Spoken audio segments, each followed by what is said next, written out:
So hi guys, welcome back to another live stream by VEX Entertainment. So in നമ്മൾ ഇവിടെ ചെയ്യാൻ പോകുന്നത് നിങ്ങൾക്ക് എല്ലാവർക്കും അറിയാം ഗെയിം ഓഫ് ത്രോൺസിന്റെ സീസൺ ഫിനാലെ ജസ്റ്റ് കഴിഞ്ഞുള്ളൂ. സോ അതിന്റെ ഒരു ഫുൾ ഫ്ലെഡ്ജ് ലൈവ് റിവ്യൂ ആണ് നമ്മൾ ചെയ്യാൻ പോകുന്നത്. സോ വീഡിയോ സ്റ്റാർട്ട് ചെയ്യുന്നതിന് മുമ്പ് എനിക്ക് നിങ്ങളോട് പറയാനുള്ള കാര്യം ഹ്യൂജ് ഓഫ് സ്പോയിലേഴ്സ് അഹെഡ്. നിങ്ങൾ ഈ എപ്പിസോഡ് കണ്ടിട്ടില്ലെങ്കിൽ ദയവേദി എപ്പിസോഡ് കണ്ടതിന് ശേഷം വന്നിട്ട് മാത്രം ഈ വീഡിയോ കണ്ടാൽ മതി. സോ ഇത്ര എനിക്ക് പറയാനുള്ളൂ. സോ അത് പറഞ്ഞുകൊണ്ട് തന്നെ നമുക്ക് സ്റ്റാർട്ട് ചെയ്യാം. So let's get started. So ഈ എപ്പിസോഡ് ആദ്യം തന്നെ നമുക്ക് കാണാൻ പറ്റുന്നത് ഡെഫിനറ്റ്ലി തിരിയനെ കാണാൻ പറ്റും. ആ ഒരു ടോട്ടൽ വാറും ബാക്കിയുള്ള കാര്യങ്ങളും എല്ലാം കൂടി കഴിഞ്ഞിട്ട് നമുക്ക് കാണാൻ പറ്റും. Akhil, thank you for joining me. So Tyrion നേരത്തെ നമുക്കറിയാം ജെയ്മിയോട് പറഞ്ഞിട്ടുണ്ടായിരുന്നു സെർസിയും കൊണ്ട് അവിടുന്ന് രക്ഷപ്പെടുത്താൻ പറഞ്ഞിട്ടുണ്ടായിരുന്നു. സോ അവിടെ നിന്നാണ് ആക്ച്വലി ഈ ഒരു എപ്പിസോഡ് സ്റ്റാർട്ട് ചെയ്യണമെന്ന് എനിക്ക് പറയാൻ പറ്റും. കാരണം ജോൺ സ്നോ പറയും വേറെ രണ്ടാൾക്കാരെയും കൂടി കൂടെ ഇവിടെ ഒറ്റയ്ക്ക് പോകണ്ടെന്ന് പറയുമ്പോൾ തിരിയൻ പറയുന്നുണ്ട് ഇത് എനിക്ക് തന്നെ കാണണം. സോ അത് ആക്ച്വലി തിരിയൻ പറയും വേണ്ട ഞാൻ തന്നെത്താനെ പോയി കണ്ടോളാം എന്ന് പറഞ്ഞിട്ട് തിരിയൻ ആക്ച്വലി തന്നെത്താനെ ആ ഒരു കിങ്സ് ലാൻഡിങ്ങിലേക്ക് പോകുന്നതാണ് നമുക്ക് കാണാൻ പറ്റുന്നത്. സോ അത് കഴിഞ്ഞിട്ട് നമുക്ക് കാണാൻ പറ്റും അരുവികൾ, thank you for joining me. So അത് കഴിഞ്ഞിട്ട് നമുക്ക് ഡെഫിനറ്റ്ലി കാണാൻ പറ്റുന്നത് സർ ഡാവേഴ്സും ജോൺ സ്നോയും കൂടി തിരിച്ച് കിങ്സ് ലാൻഡിങ്ങിലേക്ക് നടന്നിങ്ങോട്ട് വരുമ്പോഴത്തേക്കും ഗ്രേ വോംബ് അവിടെയുള്ള ബാക്കിയുള്ള ലാനിസ്റ്റർ സോൾജേഴ്സിനെയൊക്കെ വീണ്ടും എക്സിക്യൂട്ട് ചെയ്യുന്നത് കാണാൻ പറ്റും. കാരണം നമ്മൾ ലാസ്റ്റ് എപ്പിസോഡിനകത്ത് ആ ഒരു ഡിസാസ്റ്റർ തിങ് തന്നെ നമ്മൾ കണ്ടിട്ടുണ്ടായിരുന്നു. കാരണം എത്രയും ആൾക്കാരെയും അവരൊക്കെ സറണ്ടർ ചെയ്തിട്ടും അവർ വീണ്ടും കൊല്ലുന്ന കണ്ടിട്ടുണ്ടായിരുന്നു. സോ അത് തന്നെയാണ് നമുക്ക് ഇവിടെ വീണ്ടും കാണാൻ പറ്റുന്നത്. അപ്പത്തേയും ജോൺ സ്നോ ചോദിക്കുന്നുണ്ട് why you are killing them എന്ന് ചോദിക്കുമ്പോൾ പറയുന്നുണ്ട് ആക്ച്വലി കലീസി പറഞ്ഞിട്ട് തന്നെയാണ് ഞാൻ എന്റെ ക്യൂണിനെയാണ് ഫോളോ ചെയ്യുന്നത് എന്നുള്ള രീതിയിൽ പറയുന്നുണ്ട്. സോ ഇത് തന്നെയാണ് നമുക്ക് അത് കഴിഞ്ഞിട്ട് കാണാൻ പറ്റുന്നത്. Sohan, thank you for joining me. And later നമുക്ക് പിന്നെ കാണാൻ പറ്റുന്നത് തിരിയൻ ഞാൻ നേരത്തെ പറഞ്ഞ പോലെ ആ ഒരു അവരുടെ കൊട്ടാരത്തിന്റെ അകത്തേക്ക് കയറി ആ ക്രിപ്സിന്റെ അടിയിൽ കൂടി താഴത്തേക്ക് ഇറങ്ങിയിട്ട് ജെയ്മിയും സെർസിയും രക്ഷപ്പെട്ടോ നോക്കാൻ വേണ്ടി പോകും നമുക്ക് കാണാൻ പറ്റും. അൺഫോർച്ചുനേറ്റ്ലി ഞാൻ പറയുവാണെങ്കിൽ എന്റെ ഒരു അഭിപ്രായം ജെയ്മിയുടെയും സെർസിയുടെയും ആ ഒരു ക്യാരക്ടർ ബിൽഡ് ഇതുവരെ ഇത്രയും നാൾ ബിൽഡ് ചെയ്ത് കൊണ്ടുവന്നിട്ട് അവർക്ക് ഇങ്ങനെ ആ ഒരു ക്യാരക്ടേഴ്സിന്റെ ഒരു എൻഡ് കൊണ്ടുവരുന്നത് ഭയങ്കര വലിയ മോശമായി പോയെന്ന് തന്നെ എനിക്ക് ആദ്യം പറയാൻ പറ്റും. കാരണം ഞാൻ എന്റെ ലാസ്റ്റ് എപ്പിസോഡിന്റെ റിവ്യൂവിനകത്ത് ചെയ്തപ്പോഴും ഞാൻ ഏറ്റവും കൂടുതൽ ദേഷ്യപ്പെട്ട ഒരേ ഒരു കാര്യം അത് തന്നെയായിരുന്നു. Shijin, thank you for joining me. കാരണം അല്ല മോസ്റ്റ്ലി നമ്മൾ ഇത്രയും നാൾ കണ്ടുവന്നിരുന്ന ആ ഒരു ക്യാരക്ടർ ജെയ്മി ആണെങ്കിലും സെർസി ആണെങ്കിലും ലാസ്റ്റ് വന്നു കഴിഞ്ഞിട്ട് ഇവർക്ക് ഇത്രത്തോളം ഉള്ളൂ, അതായത് ഒരു കെട്ടിടം ഇടിഞ്ഞു കൊഞ്ഞ തലേ വീണ് മരിക്കേണ്ട ക്യാരക്ടേഴ്സ് ആണോ എന്നുള്ള രീതിയിൽ എനിക്ക് തന്നെ തോന്നിപ്പോയി. മേ ബി വേണമെങ്കിൽ ജെയ്മിക്ക് വേണമെങ്കിൽ കൊല്ലാമായിരുന്നു സെർസിയെ, ബട്ട് ഇതൊന്നുമല്ല നമ്മൾ കണ്ടത്. സോ അവിടെ വന്ന് ആ ഒരു ലാസ്റ്റ് ആ ഒരു ഹാർട്ട് ബ്രോക്കൺ മൂവ്മെന്റ് കേൾക്കുന്ന തിരിയന്റെ കാണുന്നത്. കാരണം ഒരു ലാനിസ്റ്റർ ടോട്ടലി ആ ഒരു ഫാമിലി ലൈൻ തീർന്നു. ഇനി ആക്ച്വലി തിരിയൻ മാത്രമേ ലാനിസ്റ്റർ എന്ന് പറയാൻ ബാക്കിയുള്ളൂ എന്ന് നമുക്ക് മനസ്സിലാക്കാൻ പറ്റും. സോ അവിടെ നിന്ന് അത് കഴിഞ്ഞ് നമ്മൾ വീണ്ടും കണ്ടിന്യൂ ചെയ്ത് കഴിഞ്ഞാൽ നമുക്കറിയാം നേരത്തെ ഞാൻ പറഞ്ഞ പോലെ ഗ്രേ വോമിന്റെ ആ ഒരു കാര്യങ്ങളെല്ലാം കണ്ടിട്ട് ജോൺ സ്നോ തിരിച്ച് ക്യൂണിന്റെ അടുത്ത് നിന്നിട്ട് ഇത് എങ്ങനെയെങ്കിലും ശരിയാക്കാൻ നോക്കണം എന്ന് ശ്രമിക്കാൻ വേണ്ടിയിട്ട് ഡാനിയുടെ അടുത്തേക്ക് പോകുന്ന നമുക്ക് കാണാൻ പറ്റും. സോ ഇതിലേക്ക് പോകുന്നതിന് മുമ്പ് എനിക്ക് ആദ്യം പറയാനുള്ള കാര്യം, നിങ്ങൾ ബാക്ക്ഗ്രൗണ്ട് നോക്കിക്കഴിഞ്ഞാൽ അറിയാം അൺസാലിറ്റ് ആർമി കാണാം. നമ്മൾ ആക്ച്വലി ഈ ഒരു എപ്പിസോഡും ആ ഒരു നൈറ്റ് കിങ്ങിന്റെ എപ്പിസോഡും വെച്ച് നോക്കുകയാണെങ്കിൽ നമുക്കറിയാം അതിനകത്ത് എത്രത്തോളം അൺസാലിറ്റ് ആർമി തീർന്നു എന്ന് നമുക്ക് മനസ്സിലാക്കാൻ പറ്റും. ബട്ട് ഈ ഒരു എപ്പിസോഡിനകത്ത് നോക്കുമ്പോൾ it doesn't make any sense എന്ന് എനിക്ക് പറയാൻ പറ്റും. കാരണം ഓൾമോസ്റ്റ് ഉണ്ടായിരുന്ന എല്ലാ ആർമീസും ഇതിനകത്ത് തന്നെ ബാക്കി തിരിച്ച് അവിടെ തന്നെ ഉണ്ട്. സോ എനിക്കറിയില്ല എന്തുകൊണ്ടാണ് ഇത് വീണ്ടും ഇങ്ങനെ തന്നെ സംഭവിച്ചതെന്ന് ചോദിച്ചിട്ട് എനിക്ക് ഒട്ടും അറിയില്ല. കാരണം സത്യം പറഞ്ഞാൽ അവർക്ക് വേണമെങ്കിൽ ഈവൻ ഡോത്രാക്കി എല്ലാരും ചാവുന്നതാണ് നമ്മൾ ആക്ച്വലി ആ ഒരു നൈറ്റ് കിങ്ങിന്റെ എപ്പിസോഡിൽ കണ്ടത്. ബട്ട് ലാസ്റ്റത്തെ എപ്പിസോഡിൽ അവർ വീണ്ടും തിരിച്ചു കൊണ്ടുവന്നു. ഈ ഒരു എപ്പിസോഡ് നോക്കണെങ്കിൽ ഫുൾ ഡോത്രാക്കി ആർമി തിരിച്ച് അവിടെ തന്നെ ഉണ്ടെന്ന് എനിക്ക് പറയാൻ പറ്റും. കാരണം നൈറ്റ് കിങ് ആക്ച്വലി എന്താ പറയണ്ടേ, പുള്ളിക്കാരൻ ഒരു ഒന്നും അല്ലാത്ത രീതിയിലാക്കി പോയി. കാരണം പുള്ളിക്കാരൻ ജസ്റ്റ് വന്ന് പോയി എന്നുള്ള കാര്യം നൈറ്റ് കിങ്ങിന് എന്റെ ഒരു വില കളഞ്ഞു എന്ന് എനിക്ക് പറയാൻ പറ്റുള്ളൂ. സോ യാ അതാണ് എനിക്ക് കാണാൻ പറ്റുന്നത്. അത് ആക്ച്വലി എനിക്ക് പേഴ്സണലി എനിക്ക് അക്സെപ്റ്റ് ചെയ്യാൻ പറ്റില്ല. കാരണം ഇത്രയും ആ ഒരു ആർമി അവർക്ക് തിരിച്ചുണ്ടെന്ന് പറയാം. കാരണം ഫസ്റ്റ് നമ്മൾ കണ്ടപ്പോഴത്തേക്ക് നമുക്ക് മനസ്സിലാക്കിയ ഒരു കാര്യമായിരുന്നു. സോ അത് കഴിഞ്ഞ് നമുക്ക് കാണുന്നത് ഡാനിയുടെ വലിയൊരു സ്പീച്ച് നമുക്ക് കാണാൻ പറ്റും. അതായത് നമ്മൾ വാർ ജയിച്ചു, ഇനി നമ്മൾ നിങ്ങൾക്ക് എല്ലാവർക്കും താങ്ക് യു, എന്നെ 7 കിങ്ഡംസ് റൂൾ ചെയ്യാൻ വേണ്ടി എന്നെ ഈ അയൺ ത്രോണിൽ കൊണ്ടുവന്ന് എത്തിച്ച് എല്ലാവർക്കും താങ്ക് യു, അങ്ങനെയൊക്കെ ഒത്തിരി കാര്യങ്ങൾ പറയുന്നുണ്ട്. ബട്ട് അവിടെയും ഡാനി ഒരു ചെറിയൊരു ഹിന്റ് വെക്കുന്നുണ്ട് the war is not over എന്നുള്ളൊരു കാര്യം. കാരണം ഇനിയും നമുക്ക് ഒത്തിരി ഹൗസസിനെ പിടിച്ചടക്കാനുണ്ട്. So this is just we are getting started എന്നൊക്കെ പറയുന്നത് നമുക്ക് കാണാൻ പറ്റും. മോർ ലൈക്ക് ഒരു ക്ലീഷേ ഫിലിമിലെ ഒരു വില്ലത്തി അല്ലെങ്കിൽ ഒരു വില്ലനെ പോലെ തന്നെയാണ് ആക്ച്വലി ഇതിനകത്ത് ഡാനി പെരുമാറുന്നത്. അത് ആക്ച്വലി ഡെനറിസ് എന്ന് പറയുന്ന ഒരു ക്യാരക്ടറിനും കൂടി ചെയ്ത ഗെയിം ഓഫ് ത്രോൺസ് ചെയ്ത ഏറ്റവും മോശമായിട്ടുള്ള ഒരു കാര്യം എന്ന് എനിക്ക് പറയാൻ പറ്റും. കാരണം നമ്മൾ ഫസ്റ്റത്തെ എപ്പിസോഡിലൊക്കെ കണ്ടായിരുന്നു she's the breaker of chain, she's not a queen of ashes. ഇതിനകത്ത് ആക്ച്വലി ഇന്ന് ലാസ്റ്റത്തെ എപ്പിസോഡ് കഴിഞ്ഞ് വന്നപ്പോൾ ആക്ച്വലി ഇന്നത്തെ എനിക്ക് പറയാൻ പറ്റുന്നത് she's a queen of ashes എന്നാ. കാരണം സ്റ്റാർട്ടിങ്ങിൽ തന്നെ നമുക്കറിയാം breaker of chain, protector of the realm അങ്ങനെയൊക്കെ പറഞ്ഞാണ് ആക്ച്വലി ഡാനിയുടെ ക്യാരക്ടർ ഇതിനകത്ത് ഇൻട്രൊഡ്യൂസ് ചെയ്തത്. ബട്ട് ലാസ്റ്റ് അവർ കൊണ്ടുവന്നിട്ട് ടോട്ടൽ ക്യാരക്ടർ ആർക്കാണെങ്കിലും ബാക്കിയുള്ള കാര്യങ്ങൾ എല്ലാം അവർ ഫക്ഡപ്പ് ആക്കി എന്ന് എനിക്ക് പറയാൻ പറ്റുന്നത്. സോ അതിന്റെ ഒരു കണ്ടിന്യൂഷൻ തന്നെയാണ് നമുക്ക് ഇതിനകത്തും കാണാൻ പറ്റുന്നത്. മോസ്റ്റ്ലി ഞാൻ പറഞ്ഞ പോലെ തന്നെ ഇതിന്റെ റൈറ്റേഴ്സ് തന്നെയായിരുന്നു ഏറ്റവും വലിയ പ്രോബ്ലം. സീസൺ 8 സത്യം പറഞ്ഞാൽ അവർക്ക് ഒരു 10 എപ്പിസോഡ് വെച്ചത് കുറച്ചും കൂടി ഒരു ക്യാരക്ടർ ബിൽഡപ്പ് അവർക്ക് കൊണ്ടുവരുന്നത്. കാരണം ഇതിന്റെ ഏറ്റവും വലിയൊരു റീസൺ ആയിരുന്നു ജോർജ് ആക്ച്വലി ഈ ഷോയിന്റെ ഈ സ്പെസിഫിക് സീസൺ പുള്ളിക്കാരൻ സപ്പോർട്ട് ചെയ്യാത്ത കാര്യം തന്നെ. കാരണം ജോർജ് നേരത്തെ ഞാൻ പറഞ്ഞ പോലെ തന്നെ സീസൺ 1 to 7 പുള്ളിക്കാരൻ ട്വിറ്ററിലാണെങ്കിലും പുള്ളിക്കാരൻ ആക്ച്വലി ട്വീറ്റ് ചെയ്യാറുള്ളതാണ്. കാരണം പുതിയൊരു ഷോ വരുന്നുണ്ട്, കാരണം it's inspired from George book എന്നുള്ളൊരു കാര്യമായതുകൊണ്ട്. സോ ഈ ഒരു സീസണിനെ കുറിച്ച് പുള്ളിക്കാരൻ സത്യം പറഞ്ഞാൽ അബ്സല്യൂട്ട്ലി ഒന്നും പറഞ്ഞിട്ടില്ല. സോ അതിന്റെ ഒരു ഏറ്റവും വലിയൊരു റീസൺ ഇത് തന്നെയാണ് നമുക്ക് മനസ്സിലാക്കാൻ പറ്റും. Akhil, thank you for joining me. And so അത് തന്നെയാണ് എനിക്കും പറയാനുള്ളത്. സോ അത് കഴിഞ്ഞിട്ട് ആ ഒരു മെയിൻ ആ ഒരു ബാഡി എന്നുള്ള രീതിയിൽ, കാരണം ഈ എപ്പിസോഡിൽ ലാസ്റ്റ് കാണുമ്പോൾ നമുക്ക് ആക്ച്വലി സെർസിയാണ് ഏറ്റവും വലിയ ആ ഒരു ക്യാരക്ടർ ആയിട്ട് ഉണ്ടായിരുന്നത്. കാരണം ആ ഒരു ബാഡാസ് ആയിട്ടുള്ള ഒരു ഫീമെയിൽ ആന്റോഗണിസ്റ്റ് എന്ന് പറഞ്ഞ്. ബട്ട് അവരോടൊക്കെ സത്യം പറഞ്ഞാൽ നമുക്ക് കണ്ട സഹതാപം തോന്നും ആക്ച്വലി ഈ ഒരു എപ്പിസോഡ് കണ്ട്. കാരണം അവർക്ക് ആക്ച്വലി ഡെൻഡ്രസിനെ ഇത്രയും വലിയൊരു ബാഡാസ് ആക്കണം, ബാഡാസ് അല്ല ഇത്രയും വലിയൊരു ബാഡ് ഗായ് ആക്കണം അല്ലെങ്കിൽ ബാഡ് ഗേൾ ആക്കണം എന്നുള്ള രീതിയിലാണ് അവർ ഈ എപ്പിസോഡ് ചെയ്തത്. സോ അത് കഴിഞ്ഞ് നമുക്ക് ഫ്രണ്ടിലേക്ക് വെക്കാൻ അറിയാൻ പറ്റും ഈ ഒരു സാധനം ആക്ച്വലി എനിക്കൊരു സാറ്റിസ്ഫൈങ് ആയിരുന്നു. കാരണം തിരിയൻ തിരിച്ച് ഡാനിയുടെ അടുത്ത് എന്നിട്ട് പറയുന്നു എനിക്ക് ഇനി പോലെ നിങ്ങളുടെ കിങ്സ് ക്യൂൺ ഹാൻഡ് ആകേണ്ട, ഞാനിത് ഈ ബാഡ്ജ് ഇവിടെ വെച്ച് ഉപേക്ഷിക്കുന്നു എന്ന് പറഞ്ഞത് വലിച്ചെറിയുന്ന നമുക്ക് കാണാം. സോ അപ്പൊ ഡാനി പറയുന്നുണ്ട് യു സേവ്ഡ് യുവർ ബ്രദർ, നീ ഒരു ട്രീസം ചെയ്തു എന്ന് പറയുന്നുണ്ട്. സോ അപ്പൊ തിരിയനും പറയുന്നുണ്ട് എന്തായാലും ഞാൻ ഡാനി ചെയ്ത അത്രത്തോളം വലിയൊരു മാസിക്കർ ഞാൻ ചെയ്തിട്ടില്ലെന്ന് പറയുന്നുണ്ട്. കാരണം അത്രയും ആൾക്കാരെ കൊല്ലുന്ന ഒരു കാര്യം. സോ അത് കഴിഞ്ഞിട്ട് തിരിയനെ പിടിച്ചോണ്ടും ആൻസാൽറ്റ് ആർമി തിരിച്ചു കൊണ്ടുപോകാനാണ് നമുക്ക് കാണാൻ പറ്റുന്നത്. സോ ലേറ്റർ അത് കഴിഞ്ഞിട്ട് നമുക്ക് കാണാൻ പറ്റും ജോൺ സ്നോയും തിരിയനും തമ്മിലുള്ള ആ ഒരു മൊമെന്റ് ആണ് നമുക്ക് കാണാൻ പറ്റുന്നത്. സോ അവിടെ വെച്ചിട്ട് ആക്ച്വലി തിരിയൻ കുറെ കാര്യം പറയുന്നുണ്ട്. ഓക്കെ, ഞാനൊരു ത്രീസൺ ചെയ്ത് still I am still loyal to queen, ഞാൻ ക്യൂൺസ് ഹാൻഡ് ആണ്. സോ ആ ഒരു കാര്യങ്ങളൊക്കെ പറയാൻ നമുക്ക് കാണാം. ബട്ട് സ്റ്റിൽ അവിടെ തിരിയൻ നല്ലൊരു ഉപദേശമാണ് ജോൺ സ്നോയ്ക്ക് കൊടുക്കണമെന്ന് എനിക്ക് പറയാൻ പറ്റും. കാരണം ജോൺ സ്നോയോട് പറയുന്നുണ്ട് യു സ്റ്റിൽ ഹാവ് ചോയ്സ്, കാരണം ഇത് ഫിക്സ് ചെയ്യാനുള്ള ഒരു ചോയ്സ് ഉണ്ട്. പിന്നെ നീയാണ് ഏഗോൺ ടൈഗേറിയൻ, ബാക്കി എന്താ truthful ruler for the iron throne, ആ ഒരു കാര്യങ്ങളെല്ലാം നമുക്കറിയാം. സോ ആ ഒരു മെയിൻ കാരണം ഇത് തന്നെയാണ്. കാരണം എന്ന് പറഞ്ഞാൽ ബെസ്റ്റ് ആയിട്ട് നമ്മൾ നോക്കിക്കഴിഞ്ഞാൽ തന്നെ നമുക്ക് മനസ്സിലാക്കാൻ പറ്റുന്ന ഒരു കാര്യം എന്ന് പറഞ്ഞാൽ അറിയാം ഇനിയും ഡെൻഡ്രസ് ഇവിടെ വെച്ച് സ്റ്റോപ്പ് ചെയ്യാൻ പോകുന്നില്ല. കാരണം ഡെൻഡ്രസ് ആക്ച്വലി ഈ ഒരു കിങ് സ്റ്റാൻഡിങ് ആ ഒരു 7 റെലം എല്ലാം പിടിച്ചടക്കി കഴിഞ്ഞിട്ടാണെങ്കിലും ബാക്കി ഇനി ഒത്തിരി സാധനങ്ങൾ ഇനി പുള്ളിക്കാരിക്ക് ചെയ്യാനുണ്ട്. ഓരോ ഹൗസ് പുള്ളിക്കാരിക്ക് പിടിച്ചെടുക്കാനുണ്ട്. സോ അതിനകത്ത് ആക്ച്വലി വിന്റർഫെല്ലും വരും. കാരണം ഓൾറെഡി അറിയാം സാൻസയാണ് ഏഗോൺ ടൈഗേറിയൻ എന്നുള്ള ഒരു കാര്യം ആക്ച്വലി തിരിയനോട് പറഞ്ഞ, തിരിയൻ അത് വേറസിനോട് പറഞ്ഞു. നമ്മൾ ലാസ്റ്റ് എപ്പിസോഡിൽ കണ്ടായിരുന്നു വേറസ് മരിക്കുന്നൊക്കെ നമ്മൾ കണ്ടായിരുന്നു. സോ അതിന്റെ ഒരു ആഫ്റ്റർ എഫക്ട്സ് എന്തായാലും സംഭവിക്കുന്നത് ജോണിന് മനസ്സിലാക്കാം. കാരണം ഡാനി റോൾ ചെയ്തതിനെ മേ ബി ചിലപ്പോൾ സാൻസയും വരെ കൊല്ലാനുള്ള സാധ്യതയുണ്ട്. പുള്ളിക്കാരന്റെ ഒരു ഫാമിലി വരെ വലിയൊരു ത്രെഡ് ആയിരിക്കും ആക്ച്വലി ജോൺ സ്നോയ്ക്ക് ഇവിടെ വെച്ച് മനസ്സിലാക്കുന്ന നമുക്ക് കാണാൻ പറ്റും. സോ ഒബ്വിയസ്ലി അത് തന്നെ നമുക്ക് കാണാൻ പറ്റുന്നത് ഡെനറിസ് ആ ഒരു ത്രോൺ റൂമിലേക്ക് പോകുന്ന നമുക്ക് കാണാൻ പറ്റും. വേറെ കൂടുതൽ കാര്യങ്ങളൊന്നും ആ ത്രോൺ റൂമിൽ ഇല്ല. ഒത്തിരി കാര്യങ്ങൾ പുള്ളിക്കാരി തന്നെ ഡിസ്ട്രോയ് ചെയ്ത് നമ്മൾ കണ്ടിട്ടുണ്ടായിരുന്നു. സോ ആ ഒരു ത്രോൺ റൂമിൽ ചെല്ലുന്നു, അയൺ ത്രോണിലേക്ക് നോക്കുന്നു, എന്നിട്ട് പറയുന്നുണ്ട് ഏഗോൺ ടാർഗേറിയൻ റൂൾ ചെയ്തുകൊണ്ടിരുന്ന സമയത്ത് ആക്ച്വലി എന്താ ആ ഒരു 1000 സോൾജേഴ്സിന്റെ സോഡ് കൊണ്ടിട്ടാണ് ഈ ഒരു ത്രോൺ ഉണ്ടാക്കിയെന്നുള്ള കാര്യം പറയുന്നത് നമുക്ക് കേൾക്കാൻ പറ്റുന്നുണ്ട്. പിന്നെ എനിക്കൊരു എടുത്തു പറയേണ്ട ഒരു കാര്യം, ആക്ച്വലി ഇവരൊരു ലാസ്റ്റ് സീസണിൽ നമ്മൾ ഡാനിയുടെ ഒരു സ്വപ്നത്തിൽ കണ്ടിട്ടുണ്ടായിരുന്നു. പുള്ളിക്കാരി ത്രോൺ റൂമിൽ പോകുന്നത്, അവിടെ അവർ നടക്കുന്നത്, ബട്ട് അതിനകത്ത് ഇരിക്കുന്നത് നമ്മൾ കണ്ടിട്ടില്ല. ബട്ട് ആ ഒരു ഇത് നമ്മൾ കണ്ടിട്ടുണ്ടായിരുന്നു. സോ അത് ആ ഒരു ഇതും ഇങ്ങോട്ടും കൂടിയുള്ള ഒരു കണക്ഷൻ കൊണ്ടുവരാൻ, അതായത് ഡാനിയുടെ ആ ഒരു പഴയ വിഷൻ ആയിട്ടുള്ള ഒരു കണക്ഷൻ കൊണ്ടുവരാൻ വേണ്ടിയിട്ടാണ് ആക്ച്വലി റൈറ്റേഴ്സ് ഇങ്ങനെ ചെയ്തതെന്ന് എനിക്ക് തോന്നുന്നു. സോ അത് എന്നെ സംബന്ധിച്ച് എനിക്കത് ഒട്ടും സാറ്റിസ്ഫൈങ് അല്ലായിരുന്നു. സോ അത് കഴിഞ്ഞ് നമുക്ക് കാണാൻ പറ്റും ജോൺസ്നോ ആ ഒരു റൂമിലേക്ക് കടന്നു വരുന്നു, ഒത്തിരി കാര്യങ്ങൾ പറയുന്നു. ബട്ട് സ്റ്റിൽ നമുക്ക് നോക്കിയാൽ അറിയാം ജോൺസ്നോ ഒത്തിരി കാര്യം ട്രൈ ചെയ്യുന്നുണ്ട്. ബട്ട് സ്റ്റിൽ ജോൺസ്നോയ്ക്ക് ആ ഒരു ക്യൂൺ എന്നുള്ള കാര്യം അപ്പോഴും പറയുന്നുണ്ട്.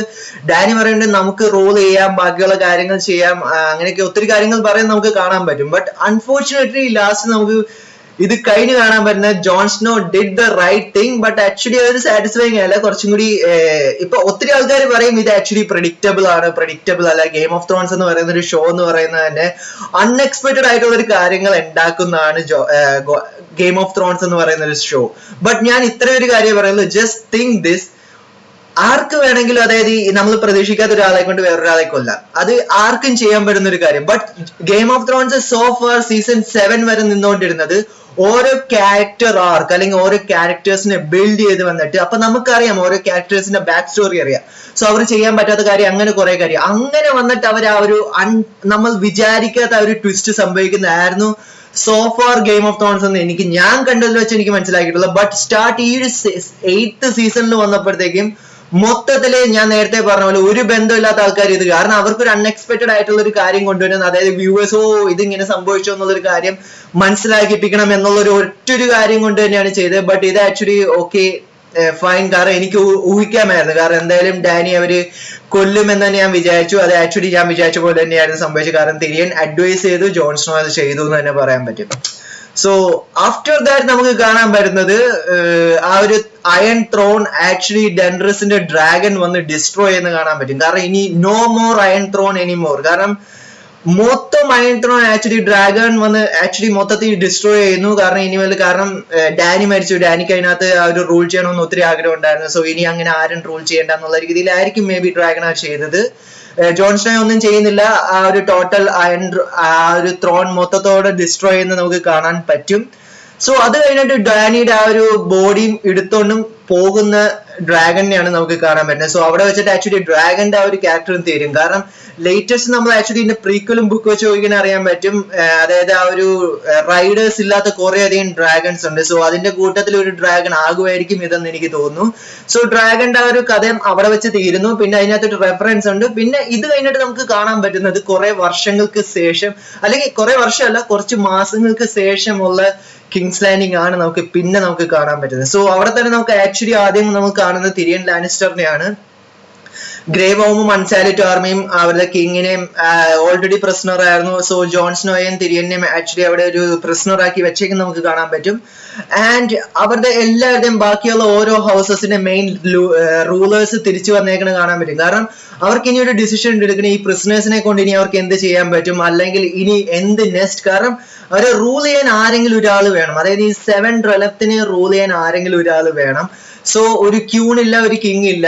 സോ അതിനെ ചൂസ് ചെയ്യാൻ വേണ്ടിയിട്ട് വരെ നമുക്ക് കാണാൻ പറ്റും. സോ നമുക്ക് ഒബ്വിയസ്ലി കാണാൻ പറ്റുന്ന തിരിയന്റെ ആ ഒരു അഡ്വൈസ് കാരണം ബ്രാൻ, ഡെഫിനറ്റ്ലി ബ്രാൻ ആ ഒരു റോള് ഏറ്റെടുക്കുന്നതാണ് നമുക്ക് കാണാൻ പറ്റുന്നത്. കാരണം പിന്നെ എനിക്ക് ചെറിയൊരു വൈബ് ഉണ്ടായത്, തിരിയനത് പറയുമ്പോഴും ബ്രാൻ പറയുന്നുണ്ട്, do you really think Y ഞാൻ ഈ ഓൾ ദ വേ ഞാൻ ഇവിടെ വന്നത് എന്തിനാന്നും കൂടി ആക്ച്വലി ബ്രാൻ ചോദിക്കുന്നുണ്ട്. സോ സത്യം പറഞ്ഞാൽ നമ്മുടെ പഴയ തിയറീസ് ഒക്കെ വെച്ച് നോക്കുവാണെങ്കിൽ, അതായത് ബ്രാൻ നൈറ്റ് കിങ് എന്നൊക്കെയുള്ള കുറെ തിയറീസ് വെച്ച് നോക്കുവാണെങ്കിൽ മേ ബി പുള്ളിക്കാരൻ ഇത് ഓൾറെഡി എക്സ്പെക്ട് ചെയ്തായിരുന്നു ഞാൻ തന്നെയാണ് കിങ്, ആ ഒരു കാര്യങ്ങൾ. പിന്നെ അബ്സല്യൂട്ട്ലി ഞാൻ പറയുന്ന ഒരു കാര്യമാണ്, ബ്രാൻ എന്ന് പറയുന്ന ഒരു ക്യാരക്ടറിന് സത്യം പറഞ്ഞാൽ ഈ ഒരു സീസണിന്റെ ആകെ കൂടിയുള്ള ഒരു ഇമ്പോർട്ടൻസ് ഇത് മാത്രമേ ഉള്ളൂ എന്ന് എനിക്ക് പറയാൻ പറ്റില്ല. ഇനി മേ ബി ചിലപ്പോൾ നൈറ്റ് കിങ് നേരത്തെ ഫോഴ്സ് ചെയ്തിട്ടുണ്ടാകും, കാരണം ഇനി ഇതെല്ലാം കൂടി ഫിക്സ് ആക്കിയിട്ട് ബ്രാൻ ആയിരിക്കും ഭരിക്കാൻ പോകുന്നത്. സോ അതുകൊണ്ടായിരിക്കും എപ്പിസോഡ് 3 നൈറ്റ് കിങ് ആക്ച്വലി ബ്രാൻഡിനെ കൊല്ലാൻ വരുന്നത്. കാരണം ഇതല്ലാതെ വേറൊരു എക്സ്പ്ലനേഷൻ എനിക്കറിയില്ല എന്തുകൊണ്ടാണ് ബ്രാൻഡിനെ ആക്ച്വലി നൈറ്റ് കിങ് കൊല്ലാൻ വരുന്നത് എന്നുള്ളൊരു കാര്യം. സോ ബ്രാൻ ആണ് പുതിയ കിങ്, ബ്രാൻ ആണ് ആ ഒരു 6 റെലത്തെ റൂൾ ചെയ്യാൻ പോകുന്നത്. കാരണം എന്ന് പറഞ്ഞാൽ സാൻസി എപ്പോഴും പറയുന്നത് എല്ലാരും ആയി എന്ന് പറയുമ്പോഴത്തേക്കും വിന്റർഫെല്ല് ഇതിൽ നിന്ന് അല്ലാതെ ഒരു സെപ്പറേറ്റ് ആയിട്ട് എലോൺ ആയിട്ട് നിൽക്കണമെന്ന് ആക്ച്വലി ബ്രാൻഡിനോട് പറയാൻ നമുക്ക് കാണാൻ പറ്റും. സോ ബ്രാൻ അത് അംഗീകരിക്കുന്നുമുണ്ട്. സോ അതുകൊണ്ട് തന്നെ വിന്റർഫെല്ല് ഈ ഒരു റെലത്തിനകത്ത് വരില്ല. സോ ഒരു 6 കിങ്ഡം ആയിരിക്കും ഈ ഒരു ടോട്ടൽ ഇത് ബ്രാൻ റൂൾ ചെയ്യാൻ പോകുന്നതെന്ന് നമുക്ക് മനസ്സിലാക്കാൻ പറ്റും. സോ ബ്രാൻ ആക്ച്വലി ആ ഒരു 3-eyed raven എന്നുള്ളൊരു കാര്യം ഇതിനകത്ത് ആക്ച്വലി ആ ഒരു എപ്പിസോഡ് 3 പുള്ളിക്കാരൻ മോസ്റ്റ്ലി ചെയ്തൊരു കാര്യം കണ്ണടച്ചിരുന്നിട്ട് നൈറ്റ് കിങ് വരുന്ന കാര്യം നോക്കുന്നല്ലാതെ പുള്ളിക്കാരനെ കൊണ്ട് അബ്സല്യൂട്ട്ലി നോ യൂസ്ഫുൾ എന്ന് തന്നെ എനിക്ക് പറയാൻ പറ്റും. ആ കൂടി സത്യം പറഞ്ഞാൽ ആ ഒരു ഗ്രേജോയ്ക്ക് പിന്നെയും കുറച്ചുകൂടി ഒരു നല്ല എൻഡ് ആണ് കിട്ടിയത്. തിയോൺ ഗ്രേജോയ്ക്ക് he did well. But Bran എന്ന് പറയുന്ന ഒരു ക്യാരക്ടർ എനിക്ക് സത്യം പറഞ്ഞാൽ കൂടുതലൊന്നും പറയാനില്ല. So that's it.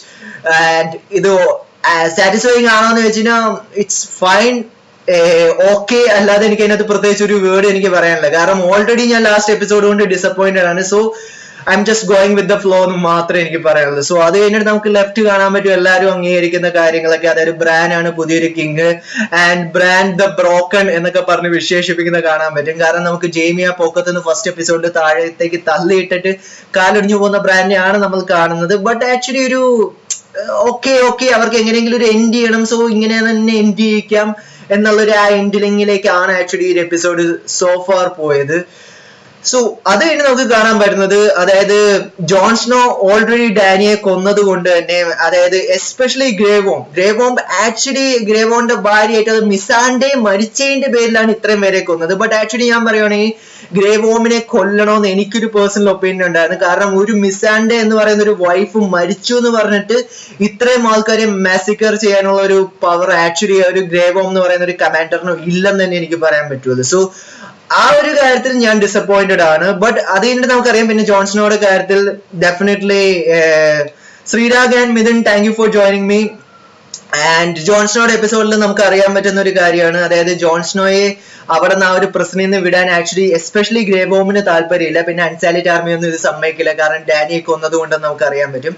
So because of that അതിനകത്ത് അവർ പറയുന്നുണ്ട്, അതായത് ബ്രാൻഡ് പറയുന്നുണ്ട് ഓക്കെ ജോൺസ്നോയെ നമ്മൾ ടോട്ടൽ ആ ഒരു സ്ഥലത്ത് നിന്ന് എക്സിറ്റ് ചെയ്യുന്നു, തിരിച്ച് നൈറ്റ് വാച്ചിലേക്ക് പോകും, വേറെ ആരെയും കല്യാണം കഴിക്കാൻ പാടില്ല, വേറെ ആരായിട്ട് ഒരു റിലേഷൻഷിപ്പ് പാടില്ല, സോ ജോൺസ്നോയെ അങ്ങനെ തന്നെ പോകും എന്നുള്ള രീതിയിൽ പറയുന്നതാണ് നമുക്ക് കാണാൻ പറ്റുക. മോർ ലൈക്ക് ആ ഒരു സ്ഥലത്ത് നിന്ന് ഭ്രഷ്ട് കൽപ്പിക്കുക അല്ലെങ്കിൽ എക്സൈൽ ചെയ്തു എന്ന് എനിക്ക് പറയാൻ പറ്റും. ബട്ട് സ്റ്റിൽ ഹീ സേവ്ഡ്, ഈ പ്രിസണർ അല്ല, ബട്ട് ആ ഒരു എൻഡിങ് ഓക്കെ എന്നുള്ള രീതിയിൽ എനിക്ക് പറയാൻ പറ്റുള്ളൂ. സോ അതാണ് ജോൺസ്നോയുടെ ക്യാരക്ടർ ആർക്കിന്റെ ബാക്കി നമുക്ക് ലെഫ്റ്റ് നമുക്ക് കാണാൻ പറ്റുന്ന ഒരു കാര്യം. പിന്നെ ഡെഫിനറ്റ്ലി കാണാൻ പറ്റുന്ന ബ്രെയിനി ഓഫ് താറിന്റെ ആ ഒരു മൂവ്മെന്റ് ആണ്. കാരണം നമുക്കറിയാം ലാസ്റ്റ് എപ്പിസോഡിൽ ജെയ്മി ആയിട്ടുണ്ടായിരുന്ന ആ ഒരു റിലേഷൻഷിപ്പ് നമുക്കറിയാം. സോ അറിയാം കിങ്സ്ലെയറിന്റെ ആ ഒരു ലിസ്റ്റിനകത്ത് ഏറ്റവും വലിയൊരു കിങ്സ്ലെയർ തന്നെയായിരുന്നു ജെയ്മി. സോ ജെയ്മിയുടെ ബാക്കിയുള്ള ആ ഒരു ലെഗസി ബ്രെയിനി ആ ഒരു ബുക്കിനകത്ത് എഴുതി ചേർക്കുന്നത് നമുക്ക് കാണാൻ പറ്റും. അത് ആക്ച്വലി സാറ്റിസ്ഫൈങ് ആണ്. ഇതിനകത്ത് ലാസ്റ്റ് എഴുതുന്നുണ്ട് he died protecting his queen എന്ന് എഴുതുന്നുണ്ട്. സോ അതൊരു വലിയൊരു സാറ്റിസ്ഫൈങ് മൂവ്മെന്റ് തന്നെയായിരുന്നു. പിന്നെ ലെഫ്റ്റ് നമുക്ക് നോക്കിക്കഴിഞ്ഞാൽ അറിയാൻ പറ്റും തിരിയനെ വീണ്ടും കിങ്സ് ഹാൻഡ് ആക്കുന്നത് നമുക്ക് കാണാൻ പറ്റും. കാരണം ബ്രാൻ അപ്പൊ പറയുന്ന ഒരേ ഒരു എക്സ്ക്യൂസ് തിരിയന്റെ മിസ്റ്റേക്സ് ഫിക്സ് ചെയ്യാൻ വേണ്ടിയിട്ട് ടൈം കൊടുക്കണം എന്നുള്ള രീതിയിലാണ് ആക്ച്വലി പറയുന്നത്. സോ അത് തന്നെയാണ് നമുക്ക് കാണാൻ പറ്റുന്നത്. തിരിയൻ വീണ്ടും ഇത് ആക്ച്വലി ഫസ്റ്റ് എപ്പിസോഡിലേക്കുള്ളൊരു ഈസ്റ്റർ എഗ് എന്ന് എനിക്ക് പറയാൻ പറ്റും. കാരണം വേറെ ഒന്നുമല്ല, ഫസ്റ്റ് എപ്പിസോഡിൽ തിരിയാൻ അതേപോലെ ഇവിടെ വന്നിരിക്കുമ്പോൾ ആ ഒരു ചെയേഴ്സ് ഒക്കെ കൊണ്ടൊന്ന് അടുപ്പിച്ചെടുത്ത് നമുക്ക് കാണാൻ പറ്റും. സോ അതിന്റെ തന്നെ ഒരു ത്രോ ബാക്ക് എന്നുള്ള രീതിയിലാണ് നമുക്ക് ഇതും കാണാൻ പറ്റുന്നത്. സോ ആ ഒരു സെയിം കാണാൻ പറ്റും. കാരണം ആ ഒരു മിസ്റ്റേക്സ് ഒക്കെ ഫിക്സ് ചെയ്യാൻ വേണ്ടി വീണ്ടും കിങ്സ് ആൻഡ് ആവുന്ന തിരിയനെ തന്നെ നമുക്ക് കാണാം. ഈവൻ പുള്ളിക്കാരൻ സർഡാവസിന് സജസ്റ്റ് ചെയ്യുമ്പോഴും പറയുന്നുണ്ട് എന്നെ ചൂസ് ചെയ്തത് എന്റെ വിൽ പ്രകാരമല്ല, സോ അതുകൊണ്ട് തന്നെ ഞാൻ ചൂസ് ചെയ്യുന്നത് തിരിയനെയാണ് ആസ് മൈ കിങ്സ് ഹാൻഡ് എന്നുള്ള രീതിയിൽ. സോ അത് നമുക്ക് കാണാം. സോ അത് കഴിഞ്ഞ് നമുക്ക് ഫ്രണ്ടിലേക്ക് പോയിക്കുന്ന മോസ്റ്റ്ലി നമുക്ക് കാണാൻ പറ്റുന്ന കാര്യം എന്ന് പറഞ്ഞാൽ ഈ ഒരു song of ice and fire ബുക്കിന്റെ ആ ഒരു റെഫറൻസ് നമുക്ക് കാണാൻ പറ്റും. സോ ഗെയിം ഓഫ് ത്രോൺസ് എന്ന് പറയുന്ന സീരീസ് തന്നെ ഈ ഒരു ബുക്ക് ഇൻസ്പയർഡ് ആയിട്ടുള്ളതാണ്. സോ സാമുവൽ ടാലി ആക്ച്വലി ആ ഒരു ബുക്ക് കൊണ്ടുവന്ന് തിരിയന് കൊടുക്കുന്ന നമുക്ക് കാണാൻ പറ്റും. ജോർജ് ആർ മോർട്ടിന്റെ ബുക്ക് തന്നെയാണിത്. സോ ആ ഒരു ബുക്കിന്റെ റെഫറൻസ് അതിനകത്ത് തിരിയൻ ചോദിക്കുന്നുണ്ട്. കുറെ കോമഡി ഒക്കെ നമുക്ക് അതിനകത്ത് കാണാം. എന്നെ കുറിച്ച് ഇതിനകത്ത് വല്ല റെഫറൻസ് ഉണ്ടോ? അപ്പൊ പുള്ളിക്കാരൻ പറയുന്നുണ്ട് അങ്ങനെ ഒരു ആളെ ഇല്ല. സോ ആ ഒരു റെഫറൻസ് നമുക്ക് കാണാൻ പറ്റും. So that's it. സോ അത് കഴിഞ്ഞിട്ട് നമുക്ക് പിന്നെ വന്നു കഴിഞ്ഞാൽ ഈ ഒരു ടോട്ടൽ കൗൺസിൽ നമുക്ക് കാണാൻ പറ്റും. ആ ഒരു പുതിയ ബ്രാൻഡ് റൂളിനകത്തുള്ള ഒരു പുതിയൊരു കൗൺസിലാണ് നമുക്ക് കാണാൻ പറ്റുന്നത്. ആ ഒരു കൗൺസിലിന്റെ സ്റ്റാർട്ടിങ് വെച്ച് നമുക്ക് നോക്കിക്കഴിഞ്ഞാൽ ആദ്യം നമുക്ക് കാണാൻ പറ്റുന്നത് ബ്രെയിനി ഓഫ് താറിനെ കാണാൻ പറ്റും. പിന്നെ സെർ ബ്രോണിനെ കാണാൻ പറ്റും. സെർ ബ്രോണിന്റെ കാര്യം നമുക്കറിയാം, നേരത്തെ ആ ഒരു ഹൈ ഗാർഡൻ ഓഫർ ചെയ്ത് നമ്മൾ കണ്ടിട്ടുണ്ടായിരുന്നു. അത് കഴിഞ്ഞിട്ട് നമുക്ക് സാമുവൽ ടാലി പുതിയ മെസസർ അയക്കണം നമുക്ക് കാണാൻ പറ്റും കിങ്സ് ലാൻഡിങ്ങിൽ തന്നെ. പിന്നെ സെർ ഡാവോസിനെ കാണാൻ പറ്റും. പിന്നെ ബാക്കിയുള്ള കുറെ ആൾക്കാരെ ഇനി അവർ ജോയിൻ ചെയ്യും. കാരണം ഇപ്പൊ അവർ ജസ്റ്റ് ആ ഒരു കൗൺസിൽ കൂടിയിട്ടുള്ളൂ. പിന്നെ ഇനി എന്തൊക്കെ കാര്യം കൊണ്ട് നമ്മുടെ സിറ്റി ഇംപ്രൂവ് ചെയ്യുക അങ്ങനെയുള്ള കുറെ കാര്യങ്ങൾ സംസാരിക്കാൻ നമുക്ക് കാണാൻ പറ്റും.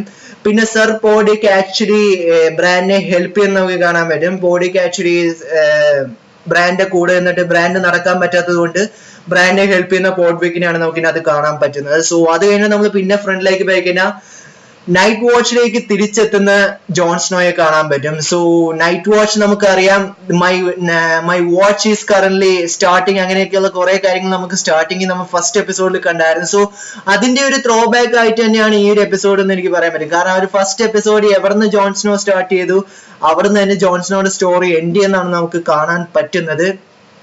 പിന്നെ എസ്പെഷ്യലി എല്ലാരും വെയിറ്റ് ചെയ്തിരുന്ന കാര്യം. സോ ഇത് തന്നെയാണ് ആക്ച്വലി എനിക്ക് സെക്കൻഡ് സാറ്റിസ്ഫൈങ് എന്റെ മൂവ്മെന്റ് ഉണ്ടായിരുന്ന ഈ ഒരു എപ്പിസോഡിൽ ഈ ഒരു ഒറ്റൊരു കാര്യമാണ്.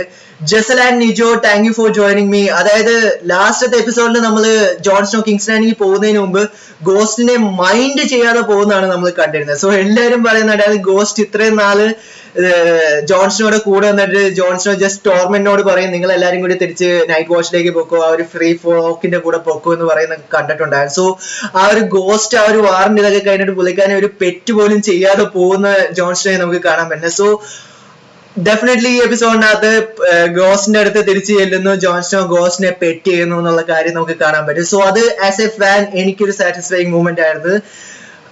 ഈ ഒരു 2-3 കാര്യങ്ങൾ മാത്രമേ എനിക്ക് സോഫാർ ഈ ഒരു എപ്പിസോഡിനകത്ത് സാറ്റിസ്ഫൈങ് ആയുള്ളൂ. സോ അത് കഴിഞ്ഞിട്ട് നമുക്ക് പിന്നെ അഫ്കോഴ്സ് കാണാൻ പറ്റുന്ന ആര്യ സ്റ്റാർക്കിന്റെ എൻഡിങ് ആണ്. നമ്മൾ ഫസ്റ്റ് സ്റ്റാർട്ടിങ്ങിൽ തന്നെ നമ്മൾ കണ്ടിട്ടുണ്ടായിരുന്നു ജോൺസ്നോ ക്യൂനോട് സംസാരിക്കാൻ മുമ്പ് ആര്യ സ്റ്റാർക്ക് വരുന്നത്. അപ്പോഴും പറയുന്നുണ്ടായിരുന്നു വൈ യു ആർ ഹിയർ എന്ന് കഴിയുമ്പോൾ പറയുന്നുണ്ട് I'm here to kill Cersei എന്ന് പറയുന്നുണ്ടായിരുന്നു. സോ ഓൾറെഡി സെർസി ചത്തു, ബട്ട് സ്റ്റിൽ സത്യം പറഞ്ഞാൽ ആര്യ സ്റ്റാർക്കിന് വേണമെങ്കിൽ അതായത് ഡെൻഡ്രസിനെ കൊല്ലാൻ വേണമെങ്കിൽ ഒരു അറ്റംപ്റ്റ് ചെയ്യാമായിരുന്നു. സോ ആ ഒരു കാര്യമാണ് എനിക്ക് തോന്നിയത്. ബട്ട് സ്റ്റിൽ പുള്ളിക്കാരി തിരിച്ച് നേരെ വിന്റർഫെല്ലിലേക്ക് പോകുന്നത് നമുക്ക് കാണാൻ പറ്റും. അല്ലെങ്കിൽ അവിടുന്ന് വിന്റർഫെല്ലിലേക്കല്ല, അവിടെ നേരെ തിരിച്ച് പോകുന്നത് നമുക്ക് കാണാൻ പറ്റും. സോ ഇത് കഴിഞ്ഞിട്ട് ലാസ്റ്റ് ജോൺസ്നോ ചോദിക്കുന്നുണ്ട് ആ നീഡിൽ ഇപ്പോഴും കയ്യിലുണ്ടോ എന്ന് ചോദിക്കും, പറയുന്നുണ്ട് ആ നീഡിൽ സ്റ്റിൽ വിത്ത് മീ. അപ്പൊ ആക്ച്വലി ജോൺസ്നോ ഫസ്റ്റ് സീസണിൽ പറഞ്ഞ ഡയലോഗ് ഉണ്ട് stick dum with the point end എന്ന് പറയുന്ന ഒരു കാര്യം. സോ അതിന്റെ ഒരു റെഫറൻസ് ആണ്. അത് കഴിഞ്ഞിട്ട് ചോദിക്കുന്നുണ്ട് ഇനി എന്താണ് പ്ലാൻ എന്ന് ചോദിക്കും, പറയുന്നുണ്ട് I am going from west of Westeros എന്ന് പറയുന്നുണ്ട്. കാരണം ആർക്കും അറിയില്ല ഇനി വെസ്റ്റ് ഓഫ് വെസ്ട്രോസിൽ എന്താ ഉള്ളത്, that's end of the world അല്ലെങ്കിൽ എൻഡ് ഓഫ് ദ മാപ്പ് എന്ന് പറയുന്നുണ്ട്. സോ അതെന്താ എന്ന് ഫൈൻഡ് ഔട്ട് ചെയ്യാനുള്ള ഒരു പുതിയ അഡ്വഞ്ചറിലേക്ക് പോകുന്ന ആര്യ സ്റ്റാർക്കിനാണ് നമുക്ക് കാണാൻ പറ്റുന്നത്. ഇത് ആക്ച്വലി ഞാൻ എക്സ്പെക്ട് ചെയ്ത എൻഡിങ് തന്നെയായിരുന്നു ആര്യ സ്റ്റാർക്കിന്റെ ക്യാരക്ടർ. കാരണം ലാസ്റ്റത്തെ എനിക്ക് തോന്നുന്നു ഒരു 6th സീസണിൽ എന്തോ ആണ് ആക്ച്വലി ആര്യ സ്റ്റാർക്ക് പറയുന്നുണ്ടായിരുന്നു എനിക്ക് വെസ്റ്റ് ഓഫ് വെസ്ട്രോസിൽ എന്താണ് ഉള്ളതെന്ന് എനിക്ക് കാണാൻ പോകണമെന്ന് പറയുന്നുണ്ടായിരുന്നു. സോ അത് തന്നെയാണ് നമുക്ക് ഇതിനകത്തും കാണാൻ പറ്റുന്നത്. ആര്യ സ്റ്റാർക്ക് ആ ഒരു ഷിപ്പിൽ കയറിയിട്ട് വെസ്റ്റ് ഓഫ് വെസ്ട്രോസിലേക്ക് പുതിയൊരു അഡ്വഞ്ചേഴ്സിന് വേണ്ടിയിട്ട് അല്ലെങ്കിൽ പുതിയൊരു ലൈഫിലേക്ക് വേണ്ടി പോകുന്നത് നമുക്ക് കാണാൻ പറ്റും. ബട്ട് സ്റ്റിൽ ഞാൻ ഒരേ ഒരു കാര്യം ഞാൻ പറയുന്നത് ഗെൻട്രിയുടെ ഹാർട്ട് ബ്രോക്കൺ ചെയ്തിട്ടാണ് പോയത്. ഗെൻട്രി ആക്ച്വലി ഒരു ലോഡാണ്, ബട്ട് അത് ആസ് എ ഒരു ഹാപ്പി എൻഡിങ് വേണമെങ്കിൽ അങ്ങനെ കൊടുക്കാമായിരുന്നു. ബട്ട് ഒബ്വിയസ്ലി ഇറ്റ്സ് ഓക്കെ എന്ന് എനിക്ക് പറയാൻ പറ്റുള്ളൂ. ഗെൻട്രി സ്റ്റിൽ ഹാർട്ട് ബ്രോക്കൺ ആണ്. സോ ആഫ്റ്റർ ദാറ്റ് നമുക്ക് കാണാൻ പറ്റുന്നത് ഡെഫിനറ്റ്ലി സാൻസയെ ക്യൂൺ ഓഫ് ദ നോർത്ത് ആക്കുന്നത് നമുക്ക് കാണാൻ പറ്റും. ആ ഒരു സോഡൊക്കെ വെച്ചിട്ട് സാൻസ അതിനു മുമ്പും പറയുന്നുണ്ട് ജോൺസ്നോയോട്, കാരണം the northern people actually miss Jon Snow എന്ന് നമ്മൾ പറയുന്നത് നമുക്ക് കണ്ടിട്ടുണ്ടായിരുന്നു. സോ ഡെഫിനറ്റ്ലി അവർക്ക് ഇനി അവരെ റൂൾ ചെയ്യാൻ വേണ്ടിയിട്ട് ഒരു ക്യൂൺ അല്ലെങ്കിൽ കിങ് വേണം. കാരണം ആ ഒരു റെലത്തിനകത്ത് വരുന്നതല്ല വിന്റർഫെൽ ഇനി മുതൽ. കാരണം ആ ഒരു റെലത്തിനകത്ത് ഇനി ഒരു 6 ഹൗസസും 6 കിങ്ഡംസും മാത്രമേ ഉള്ളൂ. സോ ഇത് ആക്ച്വലി ഒരു ടോട്ടലി ഒരു സെപ്പറേറ്റ് കിങ്ഡം ആണ് വിന്റർഫെൽ. സോ അവരെ റൂൾ ചെയ്യാൻ ഒരാൾ വേണം. സോ അതുകൊണ്ട് തന്നെ അവരെ ആക്ച്വലി സയൻസ് ക്യൂൺ ഓഫ് വിന്റർഫെൽ ആയിട്ട് തെരഞ്ഞെടുക്കുന്നത് നമുക്ക് കാണാൻ പറ്റും. സോ അത് കഴിഞ്ഞ് നമുക്ക് പിന്നെ കാണാൻ പറ്റുന്ന ഈ ഒരു എൻഡിങ് ആണ്. അതായത് ടോർമെന്റ്, ഗോസ്റ്റ്, പിന്നെ ബാക്കിയുള്ള വൈൽഡ് ലിങ്ക്, ഫ്രീ ഫോക്സ്, ആ ഒരു ആൾക്കാരെല്ലാവരുമായിട്ട് ജോൺസ്നോ തിരിച്ച് ആ ഒരു നൈറ്റ് വാച്ചിൽ നിന്ന് ഇറങ്ങി ഒരു യാത്ര തിരിക്കുന്നത് നമുക്ക് കാണാൻ പറ്റും. സോ ആ ഒരു യാത്ര ഒരു ലോങ് വാക്ക് എന്നുള്ള രീതിയിൽ ഫസ്റ്റ് സീസണിന്റെ എപ്പിസോഡിനകത്ത് കണ്ടിരുന്ന ആ ഒരു ചെറിയൊരു ത്രോബാക്സും കാര്യങ്ങളും ഒക്കെ മാത്രമാണ് നമുക്ക് ഈ ഒരു എപ്പിസോഡിനകത്ത് കിട്ടുന്നത്. സോ ഇതാണ് ഗെയിം ഓഫ് ത്രോൺസിന്റെ എൻഡിങ്. ബട്ട് ആക്ച്വലി ഞാൻ സാറ്റിസ്ഫൈഡ് ആണോ എന്ന് ചോദിച്ചാൽ ആസ് എ ഫാൻ എന്നുള്ള രീതിയിൽ ഞാൻ ഒരിക്കലും സാറ്റിസ്ഫൈഡ് അല്ല. As A game of Thrones ഇത്രയും നാൾ ഫോളോ ചെയ്തുകൊണ്ടിരുന്ന രീതിയിലും ഞാൻ ആക്ച്വലി ഈ എൻഡിങ്ങിനകത്ത് സാറ്റിസ്ഫൈഡ് അല്ല. പിന്നെ ആക്ച്വലി ലാസ്റ്റത്തെ എപ്പിസോഡ് 5 വെച്ച് നോക്കുവാണെങ്കിൽ ഇവർക്ക് ഇത് എങ്ങനെയെങ്കിലും എൻഡ് ചെയ്യണമെന്നുണ്ടെങ്കിൽ ഇത് ഈ ഒരു രീതിയിൽ മാത്രമേ ആക്ച്വലി ഇവർക്ക് ഇത് എൻഡ് ചെയ്യാൻ പറ്റുള്ളൂ. കാരണം സത്യം പറഞ്ഞാൽ ഇത് ആക്ച്വലി ഒരു ലേസി റൈറ്റിംഗ് തന്നെയായിരുന്നു. കാരണം അവർ ചെയ്തത് ഒട്ടും ആ ഒരു സീരീസിനോട് ജസ്റ്റിസ് കാണിച്ചേ ഇല്ലെന്ന് എനിക്ക് പറയാൻ പറ്റും. സോ ആ ഒരു കാര്യത്തിൽ വെച്ച് നോക്കണേ ഇതൊരു ഓക്കെ എന്നുള്ള രീതിയിൽ എനിക്ക് പറയാൻ പറ്റുള്ളൂ. ഈ ഒരു എൻഡിങ്, ഈ ഒരു സ്പെസിഫിക് സീസണിന്റെ എൻഡിങ് ഒരു ഓക്കെ എന്ന് മാത്രമേ എനിക്ക് പറയാനുള്ളൂ. So that's it. എന്റെ ഫൈനൽ ഇംപ്രഷൻ ഇതാണ്. ബട്ട് ആസ് എ ഒരു ഗെയിം ഓഫ് ത്രോൺസ് ഫാൻ ഞാൻ ഡിസപ്പോയിന്റഡ് ആണ് ഈ ഒരു സീസണിന്റെ എൻഡ്. എസ്പെഷ്യലി ലാസ്റ്റത്തെ എപ്പിസോഡ് ആയിരുന്നു ഞാൻ ഏറ്റവും കൂടുതൽ ഡിസപ്പോയിന്റഡ് ആയിരുന്നു. നിങ്ങൾക്ക് എന്റെ ആ റിവ്യൂ കാണാവുന്നതാണ്, എത്രത്തോളം ആംഗ്രി ആയിരുന്നു ഞാനെന്ന് ഞാൻ ആ റിവ്യൂവിനകത്ത് ഞാൻ ഒത്തിരി പറഞ്ഞിട്ടുണ്ട്. സോ ഇത് ആക്ച്വലി ഒരു conclusion, it's A perfect conclusion എന്ന് ചോദിച്ചാൽ ഒരിക്കലും അല്ല. ഇത് ആക്ച്വലി ഒരു ഡിസാസ്റ്റർ കൺക്ലൂഷൻ തന്നെയാണ്. ബട്ട് സത്യം പറഞ്ഞ ഈ ഒരു എപ്പിസോഡ് വെച്ച് അവർക്ക് ഇത് മാത്രമേ ഇങ്ങനെ അവർക്ക് ചെയ്യാൻ പറ്റുള്ളൂ. സോ ആ ഒരു രീതിയിൽ അവര് കൺക്ലൂഡ് ചെയ്തു എന്ന് മാത്രമേ എനിക്ക് പറയാനുള്ളൂ. സോ ഇത് തന്നെയാണ് എൻ്റെ സ്പെസിഫിക് സീസണിന്റെ ഫൈനൽ റേറ്റിംഗ് എത്രയാന്ന് ചോദിച്ചു കഴിഞ്ഞാൽ, സീസൺ സ്റ്റാർട്ട് ചെയ്തൊരു ഹൈ നോട്ടിലായിരുന്നു. പിന്നെ അവർ ആക്ച്വലി നൈറ്റ് കിങ്ങിന്റെ ആ ഒരു ടോട്ടൽ ക്യാരക്ടർ ആർക്കും നൈറ്റ് കിങ്ങിന്റെ സത്യം പറഞ്ഞ ഒരു ആവശ്യം തന്നെ അവർ ഇല്ലാതാക്കി. കാരണം ഞാൻ തന്നെ വിചാരിച്ചു നൈറ്റ് കിങ് എന്ന് പറയുന്നത് സത്യം പറഞ്ഞാൽ ചുമ്മാ ആൾക്കാരെ കൊല്ലാൻ നടക്കുന്ന ആളാണോ എന്ന് ഞാൻ വിചാരിച്ചു. കാരണം സീസൺ 7ന്റെ എൻഡിങ്ങിനകത്ത് ആ ഒരു വാൾ തകർത്തിട്ട് വരുന്നത് കണ്ടപ്പോൾ ഏറ്റവും കൂടുതൽ ഹൈപ്പ് ഉണ്ടായിരുന്നതും എല്ലാവർക്കും ഒത്തിരി ഹൈപ്പ് ഉണ്ടായിരുന്നു. ബട്ട് ആ ഒരു എൻഡിങ്ങിനകത്ത് അവർ ആ ഒരു ക്യാരക്ടർ ടോട്ടലി ഫക്ഡ് അപ്പ് ചെയ്തു. സോ അതുകൊണ്ട് തന്നെ എനിക്ക് പറയാൻ പറ്റുന്ന ഒരേ ഒരു കാര്യം അവിടെ മുതലാണ്. പിന്നെ ലാസ്റ്റത്തെ ആ ഒരു മിസാൻഡയുടെ എപ്പിസോഡ്, പിന്നെ ലാസ്റ്റ് ഡെൻഡ്രസ് എല്ലാരെയും കൊല്ലുന്ന എപ്പിസോഡ്, അതെല്ലാം ടോട്ടലി ഒരിക്കലും അക്സെപ്റ്റ് പോലും ചെയ്യാൻ പറ്റുന്ന ഒരു എപ്പിസോഡ് അല്ലായിരുന്നു. ബട്ട് ആക്ച്വലി എനിക്ക് പറയാൻ പറ്റുന്ന ഒരു കാര്യം, ഡയറക്ഷൻ വൈസ് ആണെങ്കിലും ആ ഒരു CGI VFX വെച്ചാണെങ്കിലും അതൊക്കെ ഒരു ടോപ്പ് നോച്ച് തന്നെ ഗെയിം ഓഫ് ത്രോൺസിന് ചെയ്യാൻ പറ്റിയിട്ടുണ്ട്. അതെന്തായാലും പറയേണ്ട ഒരു കാര്യമാണ്. പിന്നെ ഓരോ ക്യാരക്ടേഴ്സിന് നല്ല രീതിയിൽ അഭിനയിക്കാനും പറ്റിയിട്ടുണ്ട് ഈ ഒരു ഷോയിൽ. സോ ഇതെല്ലാം കൂടി ചേർത്ത് കൺക്ലൂഡ് ചെയ്യുമ്പോഴത്തേക്ക് എന്റെ ഈ ഒരു സീസൺ 8ന്റെ ഒരു specific rating it's 5 out of 10 എന്ന് എനിക്ക് പറയാൻ പറ്റും. ഇറ്റ്സ് ആവറേജ് എന്ന് മാത്രമേ എനിക്ക് പറയാനുള്ളൂ. ഞാൻ ഇതുവരെ കണ്ടേക്കുന്ന സീസൺ വെച്ചിട്ടുള്ള ഏറ്റവും ലോ സ്കോർ തന്നെയാണ് ഞാൻ ഈ സീസണിൽ കൊടുത്തിട്ടുള്ളത്. സോ നിങ്ങൾക്ക് എന്താ തോന്നിയിട്ടുള്ളതെന്ന് കാര്യം നിങ്ങൾക്ക് താഴെ കമന്റ് ബോക്സിൽ കമന്റ് ചെയ്യാവുന്നതാണ്. മേ ബി ചിലപ്പോൾ ഞാൻ പറഞ്ഞ പോലെ നിങ്ങൾ ഞാനായിട്ട് യോജിക്കണമെന്ന് ഞാൻ ഒരിക്കലും പറയില്ല. കാരണം ഒത്തിരി പേർക്ക് ഇഷ്ടപ്പെടാമോ, ഒത്തിരി പേർക്ക് ഇഷ്ടപ്പെടാതിരിക്കാം. കാരണം നിങ്ങൾ ഒരു സീരീസ് കാണുമ്പോൾ നിങ്ങൾ തന്നെ മനസ്സിലാക്കിയിട്ട് നിങ്ങളുടെ വ്യൂ ആ വിചാരിക്കണേ. ഞാൻ ജസ്റ്റ് എന്റെ ഒപ്പീനിയൻ പറഞ്ഞെന്ന് മാത്രമേ ഉള്ളൂ. സോ ഇത്ര എനിക്ക് പറയാനുള്ളൂ. So once again thank you so much for everyone who joined me in this live session. And നിങ്ങളുടെ അഭിപ്രായങ്ങളും നിർദ്ദേശങ്ങളും കമന്റ് വെക്കുന്ന കമന്റ് ബോക്സിൽ കമന്റ് ചെയ്യാവുന്നതാണ്. പിന്നെ ഞാൻ ചെയ്ത ബാക്കിയുള്ള സീസൺസിന്റെ എപ്പിസോഡ്സിന്റെ റിവ്യൂസ് നിങ്ങൾക്ക് ആക്ച്വലി നമ്മുടെ ഈ ഒരു പ്ലേലിസ്റ്റിൽ കാണാവുന്നതാണ്, അല്ലെങ്കിൽ ഞാൻ ഇവിടെ മെൻഷൻ ചെയ്തിട്ടുണ്ടാവും. സോ ഇത് മാത്രമേ എനിക്ക് പറയാനുള്ളൂ. I am disappointed. പിന്നെ ഓക്കെ ഈ എപ്പിസോഡ് അവർ ആക്ച്വലി എൻഡ് ചെയ്തു. ഇത്രേ എനിക്ക് പറയാനുള്ളൂ. So once again thank you so much for everyone who watching this specific video. പിന്നെ ഒരു കാര്യം എൻഡിയനും എനിക്ക് പറയാനുള്ളത്, ഇനി എന്തായിരിക്കും ഗെയിം ഓഫ് ത്രോൺസ് പോലത്തെ ഒരു പുതിയൊരു സീരീസ്. കാരണം ഗെയിം ഓഫ് ത്രോൺസ് എൻഡ് ചെയ്തു. സോ ഇനി എന്തായിരിക്കും ഗെയിം ഓഫ് ത്രോൺസിനെ റീപ്ലേസ് ചെയ്യാൻ പോകുന്നതെന്ന് ചോദിച്ചു കഴിഞ്ഞാൽ എനിക്ക് പറയാനുള്ളത്, മേ ബി ചിലപ്പോ ഗെയിം ഓഫ് ത്രോൺസിന്റെ ഒത്തിരി പ്രീക്വൽ ആയിട്ടുള്ള സ്പിൻ ഓഫ് വരുന്നുണ്ടെന്ന് അവർ പറയുന്നുണ്ട്. മേ ബി ചിലപ്പോൾ അത് വരുന്നുണ്ടെങ്കിൽ അതായിരിക്കും. അല്ലെങ്കിൽ എനിക്ക് തോന്നുന്നത് ഡെഫിനറ്റ്ലി ലോർഡ് ഓഫ് ദ റിങ്സിന്റെ ഒരു പുതിയൊരു ആമസോൺ പ്രൈമിന്റെ ഒരു സീരീസ് വരുന്നു എന്ന് ഞാൻ കേട്ടു. മേ ബി ചിലപ്പോൾ അതായിരിക്കും. ഇതൊന്നും അല്ലെങ്കിൽ വിച്ചർ എന്ന് പറയുന്ന ഒരു വീഡിയോ ഗെയിമിന്റെ ഒരു പെർഫെക്റ്റ് ഒരു അഡാപ്റ്റേഷൻ ആയിട്ട് ഹെൻറി കാവലിനെ കാസ്റ്റ് ചെയ്തിട്ട്, അതായത് സൂപ്പർമാനെ കാസ്റ്റ് ചെയ്തിട്ട് ഗെറാൾഡ് ഓഫ് ഒബ്രിയ എന്ന് പറയുന്ന ഒരു ക്യാരക്ടർ ചെയ്യുന്ന ഒരു വിച്ചറിന്റെ ഒരു സ്പെസിഫിക് TV സീരീസ് വരുന്നുണ്ട്. അത് ആക്ച്വലി നെറ്റ്ഫ്ലിക്സ് എക്സ്ക്ലൂസീവ് ആണ്. സോ മേ ബി ചിലപ്പോൾ ഈ ഷോസ് ആയിരിക്കും മേ ബി ഇനി അടുത്തതായിട്ട് ഗെയിം ഓഫ് ത്രോൺസിന്റെ മാൻഡിൽ എടുക്കുന്ന, അല്ലെങ്കിൽ നെക്സ്റ്റ് ഗെയിം ഓഫ് ത്രോൺസ് എന്ന് എനിക്ക് പറയാൻ പറ്റുന്നത്. സോ ഇത്ര എനിക്ക് പറയാനുള്ളത്. സോ വൺസ് അഗൈൻ ഇനി ഞാൻ കൂടുതൽ ടൈം കളയുന്നില്ല, ഓൾമോസ്റ്റ് അരമണിക്കൂറായി. So once again thank you so much for everyone who joined me in this live session. If you guys hate this video, definitely do dislike this video. There is always a dislike button. And if you guys like this video, please do share this video with your friends. See you guys in the next episode. Take care. Punched.